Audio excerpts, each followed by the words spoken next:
Cataract या इसी को लोग बोलते हैं मोतियाबिंद बोलते हैं। कैटरेक्ट क्या होता है, जैसे कि आप जानते हो कि आंख के अंदर एक लेंस होता है। यह लेंस जो होते हैं आंख में सस्पेंसिव लिगामेंट से अटैच रहते हैं। यह जो लेंस होते हैं क्रिस्टलिन प्रोटीन से बनता है। यह क्रिस्टलिन प्रोटीन जो होता है ट्रांसपेरेंट नेचर का होता है।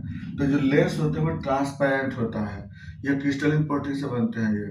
और इसी ट्रांसपेरेंट के कारण क्या होता है कि इमेज जो होता है कॉर्निया होते हुए, प्यूपिल होते हुए, लेंस होते हुए रेटिना तक क्या होता है इमेज आता है वहाँ पे। इसीलिए इसको ट्रांसपेरेंट बनाया गया है लेंस को। यही ट्रांसपेरेंट लेंस जो होते हैं ट्रांसओपेक हो जाते हैं। ट्रांसओपेक का मतलब होता है ये जो है तो धुंधला हो जाता है एकदम कंप्लीटली, इसमें जो ना ट्रांसपेरेंसी लॉस हो जाते हैं। उसी कंडीशन को क्या बोलते हैं, कैटरेक्ट बोलते हैं। यह कैटरेक्ट जो होते हैं आपको सबसे ज्यादा ओल्ड एज में देखने को मिलता है। ऐसे कैटरेक्ट के बहुत सारे टाइप्स और कारण होते हैं। पहले होते हैं आपको सेनाइल कैटरेक्ट, जो एज बढ़ने के साथ क्रिस्टलिन प्रोटीन डिस्ट्रॉय होने लगता है, खराब होने लगता है, उसके कारण होते हैं कैटरेक्ट। इसको सेनाइल कैटरेक्ट या एज रिलेटेड कैटरेक्ट बोलते हैं। एक होता है जेनेटिक या कंजाइटल कैटरेक्ट, जो कि डेवलपमेंट के समय जीन के कारण जो होता है ना प्रोटीन प्रॉपर्ली नहीं बनते, उसके कारण कैटरेक्ट होते हैं। एक होता है इसमें ट्रॉमेटिक कैटरेक्ट, या तो फ्रिक्शन के कारण या फिर लाइट के कारण, रेडिएशन के कारण प्रोटीन खराब हो जाते हैं, उसके कारण कैटरेक्ट डेवलप करते हैं। कुछ होते हैं ड्रग्स या टॉक्सिक के कारण होते हैं, जैसे कॉर्टिसोल के कारण भी होता है, या फिर ये स्मोकिंग के कारण होते हैं।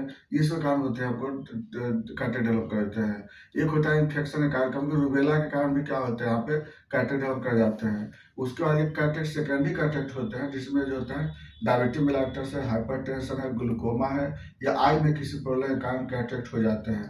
कैटरेक्ट अगर किसी पेशेंट को हो जाता है तो उसकी वजह से क्या होगा कि इमेज जो होता है प्रॉपर्ली रेटिना तक नहीं पहुंचते हैं, जिसके कारण क्या होता है पेशेंट को धुंधला दिखाई देता है, या फिर विजन प्रॉब्लम आ जाता है, या क्लाउडी अपीयरेंस हो जाती है पेशेंट में। ये सिम्टम आता है, बाकी कोई सिम्टम नहीं होता। बस मेनली क्या होता है ना, दिखाई देना कम हो जाता है।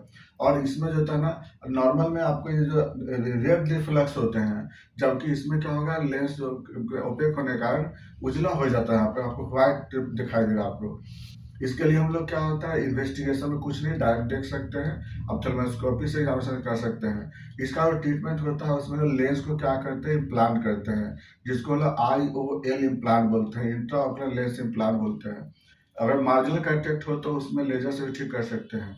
इसके लिए लेंस को इम्प्लांट करना ही नेसेसरी होती है। लेकिन जब तक लेंस इम्प्लांट नहीं करते हैं तब तक आप साइलेसिया, कलकरिया फ्लोर वगैरह यूज कर सकते हैं होम्योपैथी दवा।